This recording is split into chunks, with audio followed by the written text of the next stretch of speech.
Hello बच्चों। Last class में हम लोगों ने कम्युनिकेशन चैप्टर हम लोगों ने किया था, तो आज कम्युनिकेशन का जो है थर्ड लेक्चर है। तो पहले दो क्लासेस में हम लोगों ने पढ़ा था कि कम्युनिकेशन क्या होता है और उसके डिफरेंट टाइप्स ऑफ कम्युनिकेशन क्या है, ये सारी चीज़ें हम लोगों ने देखी थी। तो आज हम उसी को सीरीज़ को आगे हम लोग कंटिन्यू करेंगे। सो कम्युनिकेशन जो है basically based upon communication channels, कि किस प्रकार से कम्युनिकेशन किया जाता है। Communication can be classified into verbal, non-verbal and visual, and based upon purpose and style communication can be classified into formal and informal। ठीक है, तो हम लोगों ने वर्बल और नॉन वर्बल तो हम लोगों ने पढ़ लिया था बच्चों। तो आज जो है हम लोग विजुअल कम्युनिकेशन से आगे हम लोग शुरू करेंगे। तो आप टॉपिक पर आ जाइए, विजुअल कम्युनिकेशन पर। पेज नंबर 1.4 पर आ जाओ बच्चों, जहाँ पे विजुअल कम्युनिकेशन हमें गिवन है। तो इसको हम लोग रीड करते हैं। नाउ सी, एक बार हम लोग रीड करते हैं इसको पूरा पैराग्राफ, फिर मैं आपको बताऊंगा कि किस तरीके से आपको अपने आंसर राइटिंग में इसको प्रॉपरली लिखना है। सो टॉपिक है बच्चों हमारा visual communication. Now understand this. Visual communication through visual aids. Visual aids, aids का मतलब होता है बच्चों हेल्प, जिसके मतलब किसी भी मदद को जो है हम लोग एड बोलते हैं, ठीक है ना। हेल्पिंग एड, या फिर ठीक है ना फर्स्ट एड बोलते हैं ना। जो जब चोट लगती है तो फर्स्ट जो भी आप मरहम पट्टी जो भी करते हो, that is first aid. So like this visual aid, जिसके द्वारा हम चीज़ें देख सकते हैं। Visual communication through visual aids such as signs, typography, drawing, graphic design, illustration, color, and other electronic resources usually reinforces written communication. Sometimes it may replace written communication altogether. Visual communication is a powerful medium. It is the reason that the print and audiovisual media makes effective use of visuals to convey their message. Visuals like graphs, pie charts, and other diagrammatic presentations convey clearly and concisely a great deal of information. They uh, They are an essential part of official presentations these days. तो बच्चों ये just हमने read करा है, अब हम इसको एक एक लाइन को, एक एक पॉइंट को ध्यान से हम लोग इसको समझते हैं। सबसे पहले मैं आपको एक एग्जांपल दे करके समझाऊंगा कि बेसिकली विजुअल कम्युनिकेशन की हमारा ये यूज होता कहाँ पर है। बच्चों देखो, फॉर एग्जाम्पल आप सभी बैठे हो और मैं क्या करता हूं, जैसे बोर्ड पर एक पूरा रिटर्न कम्युनिकेशन आपको शो करता हूं। जैसे फॉर एग्जांपल हमारे देश में पॉपुलेशन कितनी है, तो पॉपुलेशन की क्या स्थिति है। सबसे ज़्यादा पॉपुलेशन जो है उत्तर प्रदेश में है, तो मैं एक तो मेरे पास ऑप्शन है कि रिटर्न कम्युनिकेशन करूं, मैं बोर्ड पे लिखता जाऊं या फिर प्रेजेंटेशन में जो भी मतलब रिटर्न प्रेजेंटेशन मैं दूं। सो India's total population is around 1,30 crores and the highest population state in India is Uttar Pradesh, the lowest is Arunachal Pradesh। तो इस स्टेट का पॉपुलेशन इतना है, इसका डेंसिटी इतना है। तो इस तरीके से अगर मैं लिख करके बताता जाऊं तो हो सकता है कि आपको पढ़ने में बोर हो, तो इस प्रकार की चीज़ें हो सकती हैं। बट विजुअल कम्युनिकेशन के थ्रू बच्चों उसको हम काफ़ी इंटरेस्टिंग बना सकते हैं। एक एग्जाम्पल ले लेते हैं। हम ऐसा करते हैं कि पहले इसमें आते हैं। देखिए, ये हमने सर्कल बनाया और सर्कल बना करके हम डिफरेंट जो है सेक्टर्स बना लेते हैं। ये सबसे ज़्यादा पॉपुलेशन है तो सबसे बड़ा सेक्टर हम लोगों ने यूपी का बना लिया। फिर उसके बाद हमने अलग अलग स्टेट्स का बना लिया। सबसे बड़ा सेक्टर एक बना लेते हैं।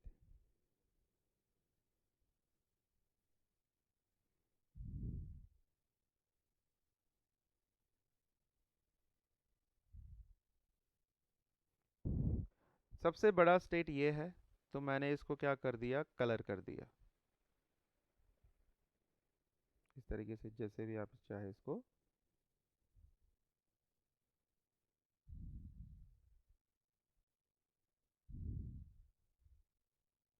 ठीक है, और सबसे कम पॉपुलेशन।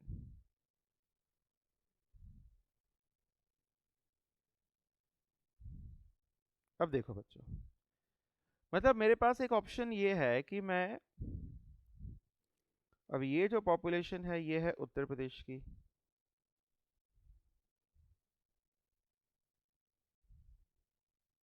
ये हमारी पॉपुलेशन है उत्तर प्रदेश की। और ये पॉपुलेशन है हमारी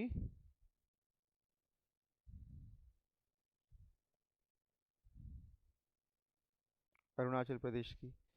तो बच्चों इस तरीके से जो है मैं एक पाई चार्ट बना करके डिफरेंट सेक्टर्स बना करके पॉपुलेशन में शो कर सकता हूँ। जैसे मैंने यहाँ पे शो कर दिया अराउंड 30 करोड़ पॉपुलेशन जो है उत्तर प्रदेश की है, और ये अराउंड 1 करोड़ पॉपुलेशन जो है ये हमारे अरुणाचल प्रदेश की है। तो इस तरीके से बच्चों मैंने एक पाई चार्ट शो कर दिया।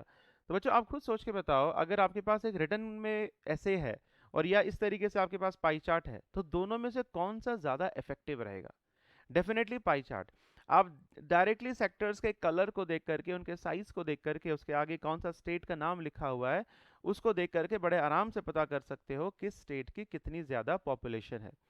तो इस तरीके से अगर हम देखें बच्चों, तो ये जो विजुअल कम्युनिकेशन है ये कम्युनिकेट करने के लिए बहुत ही इफेक्टिव तरीका है। अब सिर्फ पाई चार्ट ही नहीं, हम लोग जो है इस प्रकार से जो है, आपने देखा होगा कभी कई प्रकार के जैसे लाइन ग्राफ्स भी हो सकते हैं, ठीक है ना। और अगर आप देखा होगा कि आपने जो है इवन ऐसे जो बार ग्राफ भी होते हैं,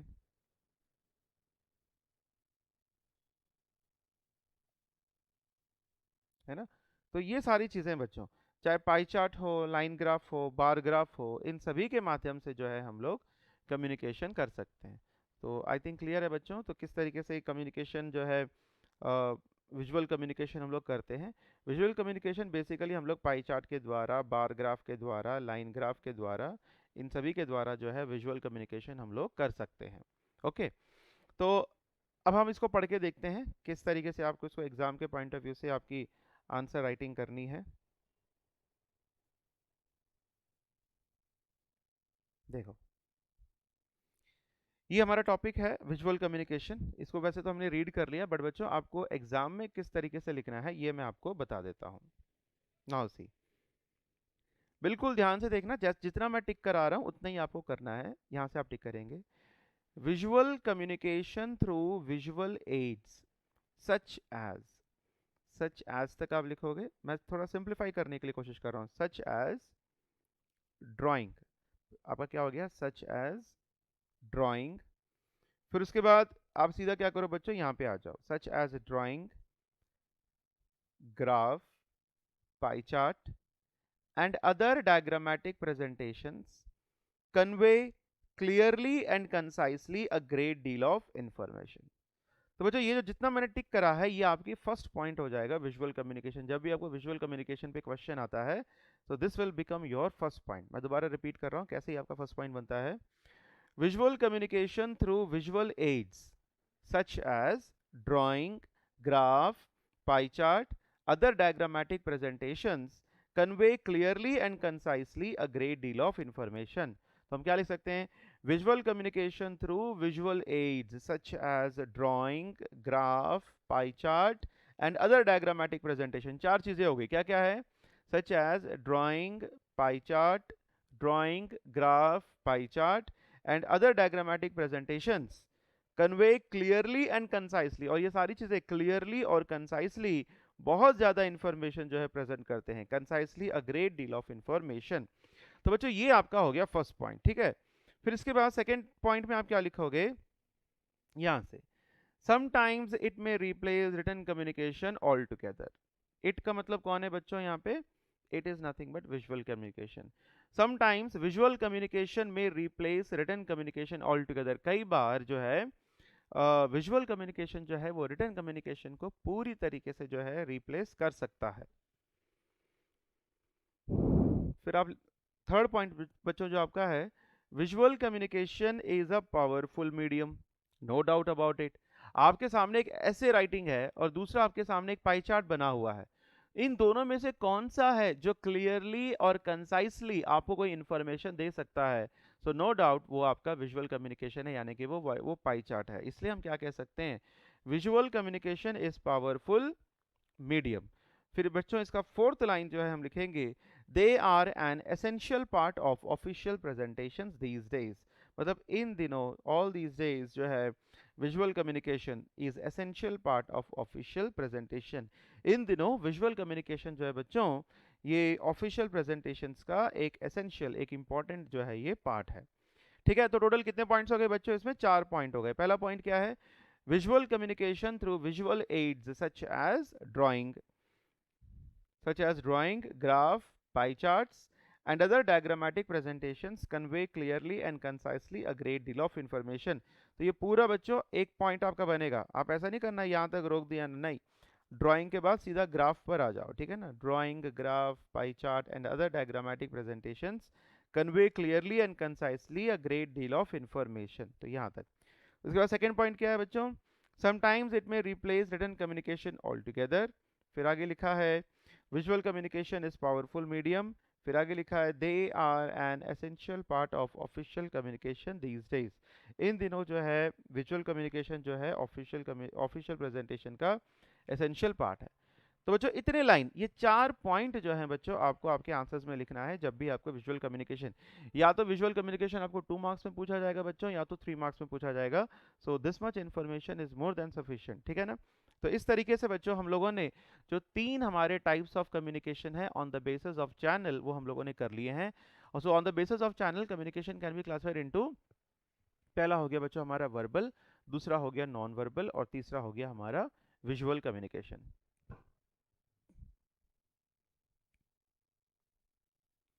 अब हम लोग आगे बढ़ते हैं।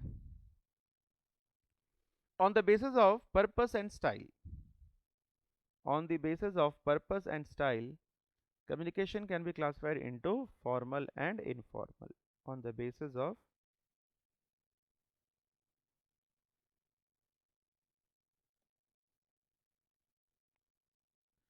पर्पस और स्टाइल के आधार पर कम्युनिकेशन को जो है हम लोग फर्दर 2 में क्लासिफाई कर सकते हैं। एक बच्चों हमारा हो गया फॉर्मल और दूसरा हो गया इनफॉर्मल कम्युनिकेशन। अब देखो बच्चों, formal communication and informal communication. Formal communication 2 type की हो सकती है, ये रिटन भी हो सकता है, ओरल भी हो सकता है। और सेम वे इनफॉर्मल कम्युनिकेशन भी 2 टाइप का हो सकता है, ये भी रिटन भी हो सकता है और ओरल भी हो सकता है। अब हम लोग पढ़ चुके थे कि रिटन हो चाहे ओरल हो, ये किस कैटेगरी में आते हैं बच्चों? वर्बल कम्युनिकेशन की कैटेगरी में आते हैं। ये वर्बल कम्युनिकेशन की कैटेगरी में इसलिए आते हैं क्योंकि वर्बल कम्युनिकेशन में क्या डेफिनेशन थी? where words and languages are used they can be classified into verbal communication। so no doubt formal communication और informal communication, इनको हम oral as well as written में further classify कर सकते हैं। अब बच्चों हम लोग समझते हैं कि ये बेसिकली ये फॉर्मल कम्युनिकेशन का मीनिंग क्या होता है। बच्चों फॉर्मल कम्युनिकेशन का मतलब होता है जब भी आप किसी फॉर्मल ऑर्गेनाइजेशन में आप होते हो तो आपको फॉर्मल लैंग्वेज का इस्तेमाल करना पड़ता है। जैसे फॉर एग्जांपल आप अपने वर्क प्लेस में जाते हो, चाहे आप स्कूल जाते हो, कॉलेज जाते हो या फिर कोई ऑफिस जाते हो, आपको अपनी लैंग्वेज पे कंट्रोल होना ज़रूरी है। आप सभ्य होकर के बात करेंगे, कोई गलत बात नहीं करेंगे, कोई चीप बात नहीं करेंगे। आप जो है एक प्रोफेशनली जो है आपकी बातचीत होनी चाहिए। तो इस प्रकार से इस कम्युनिकेशन को बच्चों हम लोग फॉर्मल कम्युनिकेशन कहते हैं। अगर सिंपल बोला जाए तो फॉर्मल कम्युनिकेशन में कम्युनिकेट करते समय रूल्स एंड रेगुलेशंस को ध्यान दिया जाता है, कन्वेंशंस को ध्यान दिया जाता है। कन्वेंशंस का मतलब होता है बच्चों पुरानी परंपराएं, पुराने समय से जो भी परंपराएं चलती आ रही हैं, जो भी मेथड्स ऑफ कम्युनिकेशन चलते आए हैं, उनको फॉलो करना जरूरी है, ठीक है ना। तो रूल्स एंड रेगुलेशंस यहाँ पे इंपॉर्टेंट होता है, then only we can say it is a formal communication. अब बच्चों हम लोगों ने लेटर राइटिंग भी पढ़ी थी, तो लेटर राइटिंग में मैंने आपको बताया भी था कि जब भी आप लेटर राइटिंग लिखते हो, सो बॉडी से ऊपर कितने लाइंस का फॉर्मेट होना चाहिए बच्चों? बॉडी से ऊपर जो है टोटल आपके 16 लाइनों का फॉर्मेट होना चाहिए। फिर उसके बाद हम लोग बॉडी लिखते हैं, फिर उसमें introduction, then introduction, body and conclusion हम लोग लिखते हैं। तो इस तरीके से जो है अब इंट्रोडक्शन, बॉडी, कंक्लूजन में भी हमें एक एक लाइन का जो है बच्चों स्पेस देना होता है। तो ये जब भी आप रूल्स एंड रेगुलेशंस को फॉलो करते हो, उसका मतलब क्या है कि that you are using a formal communication.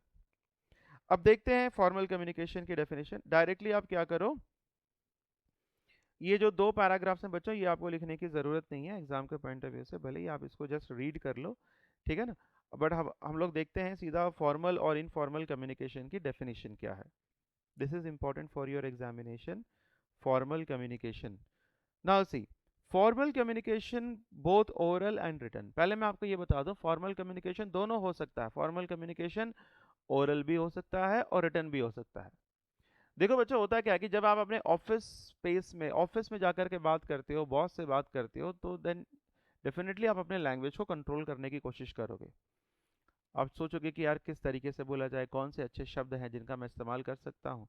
तो वो सिचुएशन होती है बच्चों फॉर्मल कम्युनिकेशन में। सो फॉर्मल कम्युनिकेशन चाहे वो बोथ हो, चाहे ओरल हो या फिर चाहे रिटन हो, formal communication both oral and written follows certain rules, principles and convention। Formal communication में क्या होता है बच्चों, you have to follow certain rules, principles and conventions in conveying the message. Simple सी डेफिनेशन है, फॉर्मल कम्युनिकेशन चाहे ओरल हो चाहे रिटन हो, वो क्या करता है, follow certain rules. Formal communication कुछ सर्टेन रूल्स को, देन प्रिंसिपल्स को एंड कन्वेंशंस को, उनको फॉलो करता है। The hierarchy in the organisation has to be followed. बच्चों हायरार्की का मतलब क्या होता है, जैसे मान लो हाई लेवल पर कोई मैनेजिंग डायरेक्टर है, फिर उसके नीचे सीनियर मैनेजर है, फिर उसके नीचे जूनियर मैनेजर है, देन सुपरवाइजर है, देन वर्कर्स है। क्या वर्कर्स डायरेक्टली मैनेजिंग डायरेक्टर से कांटेक्ट कर सकते हैं? नहीं, मैनेजिंग डायरेक्टर अपने सबॉर्डिनेट से कांटेक्ट करेगा, फिर वो उसके नीचे, फिर वो उसके नीचे, फिर वो फाइनली बिल्कुल नीचे चला जाता है। और जब मेन अथॉरिटी के पास जब ये लेटर आता है, तो ये भी बच्चों स्टेप बाय स्टेप आता है, ठीक है ना। तो एक बार दोबारा देखते हैं इसकी definition. Formal communication both oral and written follows certain rules, principles and conventions in conveying the message. The hierarchy in the organization has to be followed। ये एक पॉइंट आप इसमें और टिक कर सकते हैं, यहां तक तो करना ही है। The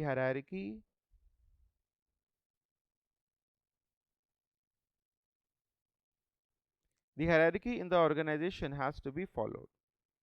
फिर उसके बाद लिखा है formal format style and language have to be used and communication pattern can be vertical, horizontal and diagonal. तो बच्चों आप लोगों को समझ में आ गया होगा कि फॉर्मल कम्युनिकेशन क्या है। फॉर्मल कम्युनिकेशन जो है, it can be both, it can be oral as well as written. और इसमें हम क्या करते हैं, we follow certain rules, principles and conventions in conveying the message. जब भी हम कोई मैसेज को कन्वे करते हैं, तो उस दौरान हमें कुछ रूल्स को, प्रिंसिपल्स का, कन्वेंशंस का, यानी कि कन्वेंशंस इज नथिंग बट पुरानी परंपराएं, कन्वेंशंस को हमें फॉलो करना जरूरी होता है। The hierarchy in the organisation has to be followed, और आपको उस ऑर्गेनाइजेशन की हायरार्की को भी फॉलो करनी होती है। Formal format style and formal format, style and language have to be used. So the communication pattern can be vertical, horizontal or diagonal। तो ये है बच्चों आपका फॉर्मल कम्युनिकेशन का डेफिनेशन। आगे हम लोग इसमें बढ़ते हैं। अब जो बच्चों फॉर्मल कम्युनिकेशन है, ये बेसिकली 3 टाइप्स में है।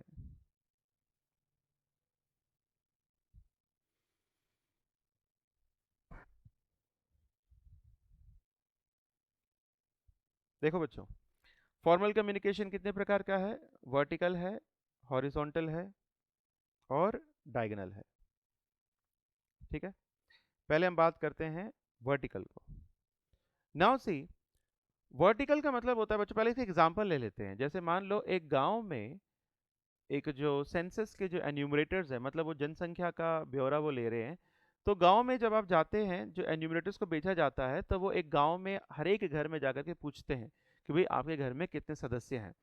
तो गांव का जो डेटा है बच्चों, वो पूरा मंडल लेवल पे कलेक्ट होता है। मंडल लेवल का जो डेटा है वो डिस्ट्रिक्ट लेवल पे कलेक्ट होता है। डिस्ट्रिक्ट लेवल का डेटा जो है राज्य स्तर पर यानी कि स्टेट लेवल पर कलेक्ट होता है। और सभी स्टेट्स का जो डेटा है बच्चों, वो नेशनल लेवल पर जाकर के कलेक्ट होता है। तो यानी कि जो डेटा कलेक्शन का जो प्रोसेस हुआ, कहाँ से हुआ बच्चों, बिल्कुल नीचे से, यानी कि ग्रास रूट लेवल से धीरे धीरे जो है कलेक्ट होकर के सेंटर लेवल पर गया। और फिर सेंट्रल गवर्नमेंट ने उसका उस डेटा का पूरा एनालिसिस करा कि भाई this much is our India's population, इसमें मेल इतने हैं, फीमेल इतने हैं, इसमें ओल्ड एज लोग इतने हैं, इवन छोटे बच्चे कितने हैं, ये सारी चीज़ें हम लोगों ने देख लिया। और गवर्नमेंट ने ये भी फाइंड आउट करा कि कितने बच्चे जो हैं बिलो पॉवर्टी लाइन में आते हैं, आई मीन कितना पब्लिक जो है बिलो पॉवर्टी लाइन में आता है। और उन सभी के लिए जो है गवर्नमेंट की जो है कोई ना कोई स्कीम्स जो है चलाई जाती हैं। तो अगर ये इंफॉर्मेशन जब नीचे से जब ऊपर गया, तब ऊपर से जो है नीचे सेंट्रल लेवल से स्टेट लेवल पर, स्टेट लेवल से डिस्ट्रिक्ट लेवल पर, और डिस्ट्रिक्ट लेवल से मंडल लेवल पर, और मंडल लेवल से ग्राम लेवल पर जो है बच्चों ये पूरी इंफॉर्मेशन जाती है, और इन स्कीम्स को जो है प्रॉपरली इम्प्लीमेंट भी किया जाता है। तो बच्चों इस प्रकार की जो कम्युनिकेशन है उसे हम कहते हैं वर्टिकल कम्युनिकेशन। एक बार हम उसको रीड कर लेते हैं। Vertical, information can flow upwards or downwards in the organization. Data that is collected flows up to the top levels of management for review and decision making, while instructions and orders are passed down from the management or seniors to the subordinates for implementation. तो बच्चों इतना ही लिखना है, ठीक है। ये आपकी जो डेफिनेशन है ये वर्टिकल कम्युनिकेशन की है। डेटा इज कलेक्टेड फ्लोज, मतलब जो भी आपने डेटा जो नीचे कलेक्ट किया था वो ऊपर की तरफ जाता है। Data is collected flows up to the top levels of management for review and decision making, while instructions and orders are passed down from the management or seniors to the subordinates for implementation. So bachcho, this much is your this is about your vertical communication. Now next one is horizontal communication. horizontal communication भी बच्चों simple सा है। यहाँ पे horizontal vertical में क्या होता था बच्चों कि एक सबॉर्डिनेट डायरेक्टली जाकर के अपने हाईएस्ट अथॉरिटी यानी कि बॉस से मिलना उसके लिए पॉसिबल नहीं है।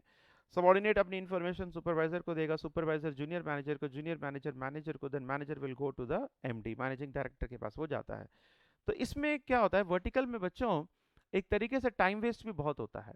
अगर मान लो इंस्ट्रक्शंस ऊपर से नीचे आ रहे हैं तो कई दिन लग सकते हैं, या फिर शिकायतें अगर नीचे से ऊपर जा रही हैं तो इसमें भी कई दिन लग सकते हैं। तो इसलिए जनरली जो है हम लोग हॉरिजॉन्टल का भी हम लोग, बट हॉरिजॉन्टल में क्या होता है बच्चों कि सेम स्तर के लोग जो हैं आपस में बात कर सकते हैं।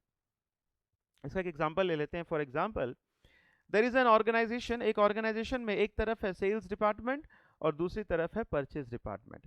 सेल्स डिपार्टमेंट का सेल्स मैनेजर, परचेज डिपार्टमेंट का परचेज मैनेजर, दोनों की रैंक सेम है, और जब ये आपस में कम्युनिकेट करते हैं उसको हम लोग कहते हैं horizontal communication.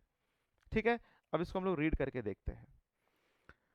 Horizontal communication that involves communication between two parts of the organization. इसमें क्या होता है बच्चों, कम्युनिकेशन किसके बीच होता है, two parts of the organization, किसी भी ऑर्गेनाइजेशन के दो हिस्से, ठीक है ना। It involves communication between two parts of organization at the same level. For example, the managers of a project in a company may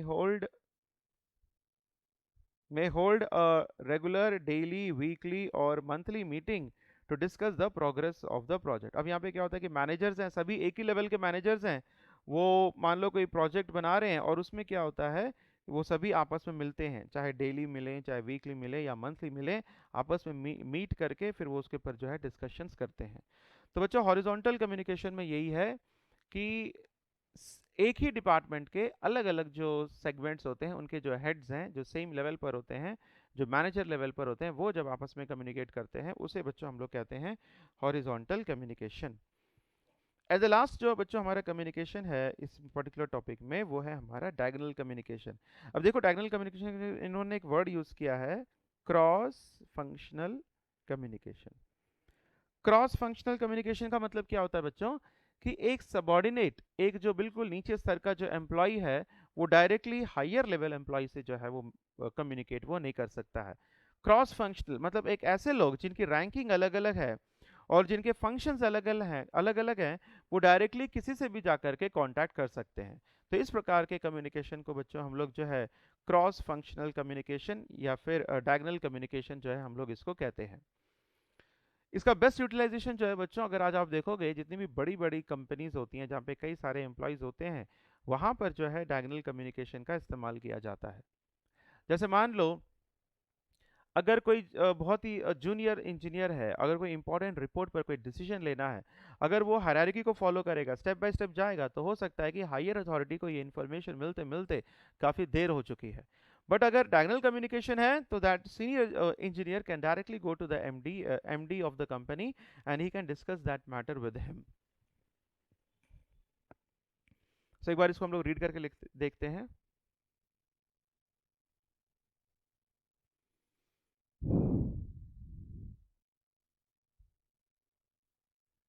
okay, पढ़ के देखो बच्चों। Cross functional communication between employees at different levels of organizational hierarchy is described as diagonal communication. Diagonal communication is increasingly common in large organization. क्या बताया गया है? मैंने भी आपको बताया था ना, diagonal communication is increasingly common in large organization. जहाँ पे बच्चों ऑर्गेनाइजेशंस बड़े बड़े होते हैं, जहाँ पे हायरार्की कई सारे स्टेप्स की होती है, ऐसे बड़े ऑर्गेनाइजेशंस में डायगोनल कम्युनिकेशन जो है बहुत ही कॉमन है. It reduces the chances of distortion or misinterpretation by encouraging direct communication between the relevant parties. It reduces the chances. बच्चों ये क्या करता है, chances को reduce करता है कि parties के बीच में जो है वो miscommunication जो है वो ना हो पाए. For example, a junior engineer reports directly to the general manager regarding the progress on the project. तो जूनियर इंजीनियर जो है डायरेक्टली जा करके अपने जनरल मैनेजर से बच्चों वो मीट कर सकता है और वो प्रोजेक्ट के बारे में जो है बता सकता है. तो इस तरीके से बच्चों ये डायगोनल कम्युनिकेशन है. तो इस प्रकार से हमारे जो फॉर्मल कम्युनिकेशन में जो है हमारे वर्टिकल कम्युनिकेशन, हॉरिजॉन्टल कम्युनिकेशन और डायगोनल कम्युनिकेशन, ये तीनों बच्चों हमारे कंप्लीट होते हैं.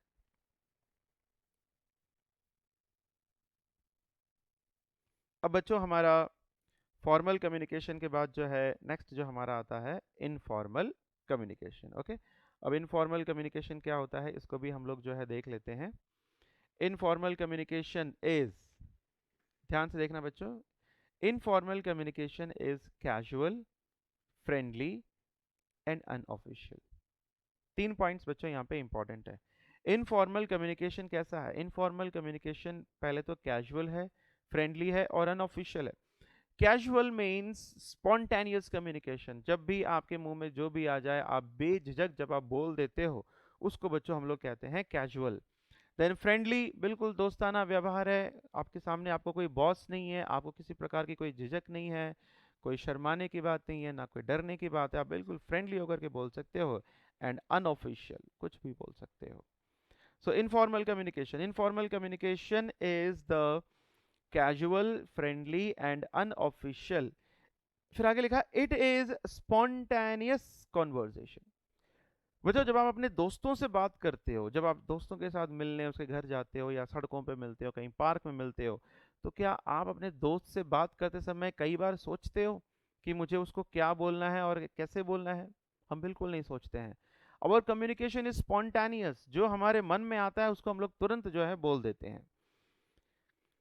So it is casual, friendly and unofficial. It is spontaneous conversation and exchange of information between two or more persons without conforming to the prescribed rules, process, systems, formalities and chain of command. तो ये सब आप इसको directly read कर सकते हो, but इसको short में हम लोग लिख सकते हैं. थोड़ा सा शॉर्ट कर देते हैं इसको. इनफॉर्मल कम्युनिकेशन यहाँ से आप टिक करिएगा. Informal communication is casual, friendly and unofficial. It is spontaneous conversation and exchange of information between two और मोर persons without conforming to the prescribed office rules. ये भी आप कट कर दिए. Office rules, formalities. ठीक है, फिर आगे लिखा है. अब ये जो इनफॉर्मल कम्युनिकेशन है बच्चों, ये किसके बीच में होती है? Informal communication is between family, friends, neighbours, members of the company and other social relations.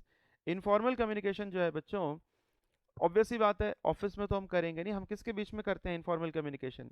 वो हमारे फैमिली मेंबर्स हो सकते हैं, फ्रेंड्स हो सकते हैं, नेबर्स हो सकते हैं, members of the community and other social relations that are based on common interest. मतलब जिनके इंटरेस्ट कॉमन है, उनका टेस्ट भी कॉमन है, dispositions. Then information can flow from any source और in any direction.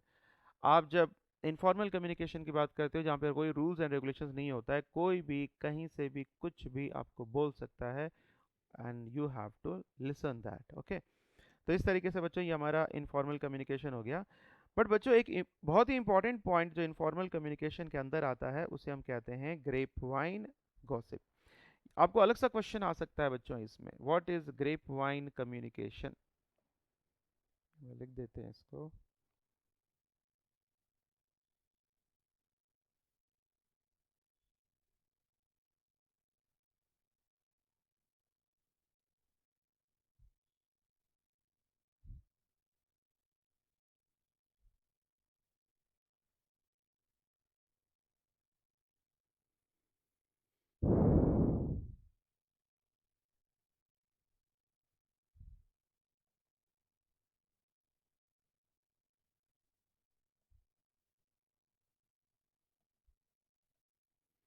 Grep wine क्या होता है बच्चों? यहाँ पे लिखा है देखो हमें ग्रेप वाइन। ग्रेप वाइन का मतलब होता है जैसे अंगूर जब उगता है ना बच्चों किसी भी खेत में, तो अंगूर की जो बेलें होती हैं, जो बेल जो तारें निकलती हैं, उसको बच्चों हम लोग जो है वाइन बोलते हैं। ठीक है ना, तो दैट इज कॉल्ड वाइन। अब आप अंगूर की जब उन लताओं को देखते हो बच्चों, तो उनका एक्चुअल में वो तारें तो दिखती हैं, आई मीन वो जो उसके जो वाइन्स हैं वो तो दिखते हैं, बट उनका ओरिजिन कहाँ है ये पता करना थोड़ा सा मुश्किल हो जाता है। अब एक एग्जांपल ले लेते हैं ग्रेप वाइन कम्युनिकेशन का। जैसे मान लो आप एक ऑफिस आवर्स में आप जैसे लंच करने जाते हो, आप अपने कोलीग से बैठ के बात करते हो और कोलीग आपसे कहते हैं कि फॉर एग्जांपल कोलीग कहते हैं कि यार कल से जो है आफ्टर इस हफ्ते में 2 दिन की छुट्टी डिक्लेयर करी गई है। तो कोलीग बोलेगा तुझे कैसे पता?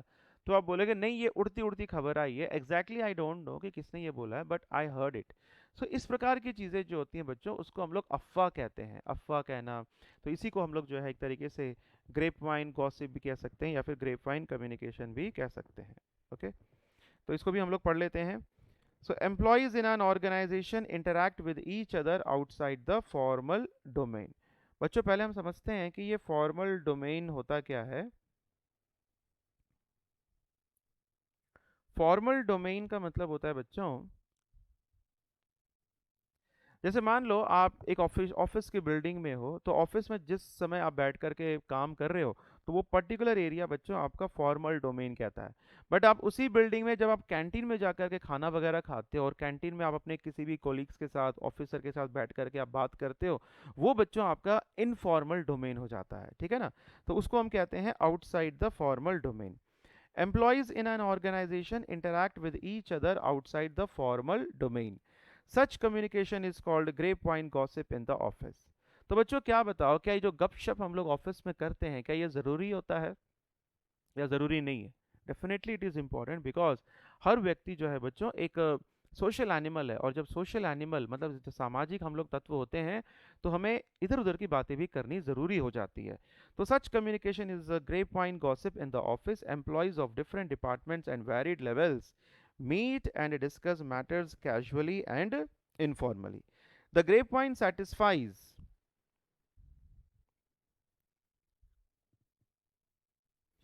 The grapevine satisfies the social needs of people and help in building relationship. grapevine communication से क्या होता है बच्चों, लोगों का जो social needs हैं, जो उनके सामाजिक ज़रूरतें हैं, वो पूरी होती हैं और help होता है उनके relationships को develop होने में। It is also useful in addressing certain needs and grievances of employees. और grapevine communication की मदद से जो employees हैं उनकी कई सारी ज़रूरतें हैं या फिर उनकी जो शिकायतें हैं बच्चों, ये भी जो है इसको भी हम लोग जो है एड्रेस कर सकते हैं। सो बच्चों इसी के साथ जो है हम लोगों ने डिफरेंट टाइप्स ऑफ कम्युनिकेशन हम लोगों ने कंप्लीट कर लिया है। हमने फॉर्मल देख लिया, हमने इनफॉर्मल देख लिया। फॉर्मल के हमारे 3 टाइप्स हैं, इनफॉर्मल के हमारे 2 टाइप्स हैं। तो बच्चों ये फिर ये ग्रेप वाइन कम्युनिकेशन के बाद जो है हमारा नेक्स्ट जो बच्चों हमारा टॉपिक है ये है नेटवर्क इन कम्युनिकेशन। तो आज बच्चों इसका हम लोग इंट्रोडक्शन लेंगे कि नेटवर्क इन कम्युनिकेशन क्या होता है। देखिए, जैसे क्या होता है बच्चों, हर एक ऑफिस में किस तरीके से आपको कम्युनिकेट करना है उसका एक फॉर्मेट, उसका एक पैटर्न बना रहता है। अब नेटवर्क इन कम्युनिकेशन में बच्चों सबसे पहला नेटवर्क देखो क्या लिखा हुआ है, वर्टिकल नेटवर्क। वर्टिकल नेटवर्क में देखो बच्चों डायग्राम बना हुआ है, इसमें एक तरफ आपका सुपरवाइजर बना हुआ है, नीचे सबॉर्डिनेट बना है। इसमें बच्चों हमें क्या पता चलता है कि सुपरवाइजर जो है अपने छोटे कर्म अपने जो सबॉर्डिनेट को अपने ऑफिस में बुलाता है सुपरवाइजर, और उससे वो कुछ पूछता है, तो फिर सबॉर्डिनेट क्या करता है, उसको वापस रिप्लाई करता है। सो यहाँ से उसने कम्युनिकेट किया, मतलब सुपरवाइजर ने सबॉर्डिनेट से कुछ कहा, सबॉर्डिनेट ने उसको रिप्लाई दे दिया। ठीक है बच्चों, तो ये this is called vertical communication. अब वर्टिकल कम्युनिकेशन में आप देखोगे यहाँ पर जो है ऊपर जो है बच्चों सुपरवाइजर है, यानी कि हायर अथॉरिटी, और नीचे क्या है, सबॉर्डिनेट। सो वर्टिकल नेटवर्क में आप हमेशा याद रखना, वर्टिकल नेटवर्क एक ऐसा कम्युनिकेशन नेटवर्क है जहां पर एक होगा हायर अथॉरिटी और दूसरा होगा उसका सबॉर्डिनेट। ठीक है, तो ये हो गया वर्टिकल नेटवर्क। अब इसमें देखोगे बच्चों इमीडिएट फीडबैक भी है, सुपरवाइजर ने जो भी पूछा ना, सबॉर्डिनेट ने तुरंत उसका जवाब भी दे दिया। So there is a provision for immediate feedback. दूसरा जो हमारा आता है बच्चों, ये है हमारा सर्किट नेटवर्क। सर्किट नेटवर्क में देखोगे ए ने बी को मैसेज दिया और बी ने ए को वापस रिप्लाई कर दिया, तो यहाँ पर ए ने जो भी कहा बी ने उसका जो है जवाब दे दिया, तो यहाँ पर भी इमीडिएट फीडबैक का प्रावधान है। बट बच्चों सर्किट नेटवर्क में और वर्टिकल नेटवर्क में डिफरेंस ये है कि वर्टिकल में एक हायर अथॉरिटी है और दूसरा सबऑर्डिनेट है, एक सुपीरियर है तो दूसरा सबऑर्डिनेट है। बट यहाँ पर ऐसा नहीं है बच्चों, यहाँ पर ए है यहाँ पर बी है, ये दोनों सेम लेवल के एम्प्लॉयज भी हो सकते हैं। आपको समझ में आ रही बात? वर्टिकल नेटवर्क में कंपलसरी क्या है, वहां पर अगर एक बॉस है तो दूसरा सबऑर्डिनेट है, बट यहां पर क्या है, ए और बी जो है ये सेम लेवल के एम्प्लॉयज भी हो सकते हैं। सो यहाँ पर भी इमीडिएट फीडबैक का प्रावधान है। फिर इसके बाद सर्किट नेटवर्क के बाद हमारा आता है, इसको भी डायग्राम सिर्फ डायग्राम देखेंगे, बाकी हम इसको कल डिटेल में करेंगे। नेक्स्ट आता है बच्चों हमारा chain of command network. Chain of command में देखो, ए ने ई को बताया, ए ने बी को भी बताया, मतलब A has communicated with E as well as with B, but E has to communicate with F and F has to communicate with G, and B ने सी से, सी ने डी से। यहाँ पर बच्चों एक हायरार्की जो है वो बिल्कुल क्लियर है, वो बिल्कुल स्पष्ट है, यहाँ पे बताया गया है कि कौन किससे जो है कम्युनिकेट करेगा। ए जो है ई से कम्युनिकेट करेगा, ई जो है एफ से कम्युनिकेट करेगा, एफ जो है बच्चों जी से कम्युनिकेट करेगा, ए बी से, बी सी से, सी जो है बच्चों डी से कम्युनिकेट करेगा। अब बच्चों एक बात बताओ, यहाँ पर इंफॉर्मेशन ऊपर से धीरे धीरे स्टेप बाय स्टेप आ रही है, बट क्या यहाँ पर आपको ऐसा दिख रहा है कि इंफॉर्मेशन वापस जा रही हो? मतलब यहाँ पर फीडबैक पॉसिबल नहीं है। यहाँ जो भी हम लोग फीडबैक देते हैं, फीडबैक इज नॉट हियर। यहाँ पर केवल हायर अथॉरिटी क्या कर रही है, वो इंस्ट्रक्शंस दे रही है अपने लोअर सबऑर्डिनेट्स को। जैसे ए ने ई को इंस्ट्रक्शंस दिया, ई ने एफ को दिया, एफ ने जी को दिया, ए ने यहाँ पे बी को दिया, बी ने सी को दिया, सी ने डी को दिया। मतलब ऊपर से जो आदेश हैं, आदेश दिए जा रहे हैं बच्चों नीचे, क्या नीचे से वापस कुछ जा रहा है? क्या यहाँ पे फीडबैक हो रहा है? No, there is no provision for feedback in chain of command network. तो इस तरीके से ये this is one of the type of network. ये सारे जितने भी नेटवर्क्स हम लोग पढ़ रहे हैं, पहला हमने क्या देखा, नेटवर्क जो एक हो गया हमारा, सॉरी वर्टिकल नेटवर्क हो गया, दूसरा हमारा सर्किट नेटवर्क हो गया, तीसरा हमारा चेन ऑफ कमांड हो गया। अब देखो नेक्स्ट है हमारा व्हील एंड स्पोक नेटवर्क। अब देखो बच्चों, व्हील एंड स्पोक नेटवर्क में अगर आप देखते हो, यहां पर अगर आप देखोगे, देखो बॉस देखो कहां पे बैठा हुआ है, बॉस बिल्कुल बीच में, यानी कि ए है, ए इज जो है बॉस है, और ये बीचे साइड में जितने भी सर्कल्स बने हैं ये स्पोक्स हैं। ये इसको हमने व्हील एंड स्पोक क्यों दे रखा है, क्योंकि जैसे आपने साइकिल का पहिया देखा है, साइकिल के पहिए में जो तिल्लियां हैं वो सारी आकर के बीच में जुड़ जाती हैं, तो बीच में जो है इंपॉर्टेंट कंपोनेंट वो कौन है, बॉस है, और ये सारी जो है स्पोक्स हैं। ए ने बी को इंस्ट्रक्शंस दिए तो बी ने जो है ए को रिप्लाई दिया, फिर ए इसको कम्युनिकेट करता है, सी इसको रिप्लाई देता है, ए डी से कम्युनिकेट करता है, डी वापस इसको रिप्लाई देता है, ऐसे जी से, ऐसे एफ से, ऐसे ई से। आप देखोगे क्या इन सभी के बीच में ये जो स्पोक्स हैं, आउटर सर्कल्स हैं, क्या इनके बीच में किसी प्रकार का कोई कम्युनिकेशन है? इनके बीच में किसी प्रकार का कोई कम्युनिकेशन नहीं है। आप सिंपल इतना याद रखो कि ए जो है वो बाकी आउटसाइडर्स से सभी से बात कर रहा है, बट जो बाहरी सर्कल्स हैं ये आपस में, इनके बीच में कोई भी कम्युनिकेशन नहीं है। तो इस प्रकार की कम्युनिकेशन को बच्चों हम लोग क्या कहते हैं, व्हील एंड स्पोक नेटवर्क कहते हैं। ठीक है, तो व्हील एंड स्पोक नेटवर्क के बाद अगर आप देखोगे, लास्ट जो हमारा नेटवर्क आता है बच्चों, इसको हम कहते हैं स्टार नेटवर्क। स्टार नेटवर्क में आप देखो, यहां पर आपको दिख रहा है कोई बॉस है, ऐसा कोई भी नहीं है। यहाँ पर सभी जो है, यहाँ पे एक चीज और मिसिंग है, इसको भी हम लोग ड्रॉ कर लेते हैं ऐसे, तो ये आपका कंप्लीट बन गया। इसे हम कहते हैं बच्चों स्टार। देखो ए चाहे तो जी डी सी बी किसी से भी कम्युनिकेट कर सकता है, बी के पास भी कितने ऑप्शंस हैं, 1 2 3 4, सी के पास भी 1 2 3 4, डी के पास भी 1 2 3 4, जी के पास भी 1 2 3 4। मतलब हर एक व्यक्ति के पास मल्टीपल चैनल्स ऑफ कम्युनिकेशन है, हर एक व्यक्ति जो है अलग अलग तरीके से कम्युनिकेट कर सकता है और सभी से जो है वो फीडबैक भी ले सकता है। यहाँ पर बच्चों कोई किसी का बॉस नहीं है। तो इस प्रकार की कम्युनिकेशन जो है, यहाँ पे डिस्कशन, एक ग्रुप डिस्कशन, एक हेल्दी ग्रुप डिस्कशन के लिए जो स्टार नेटवर्क है बच्चों, ये यूज में लिया जाता है। तो इस तरीके से कम्युनिकेशन, यहाँ पे कोई बॉस नहीं है, सभी जो है सेम लेवल पर, सेम हायरार्की पर हैं।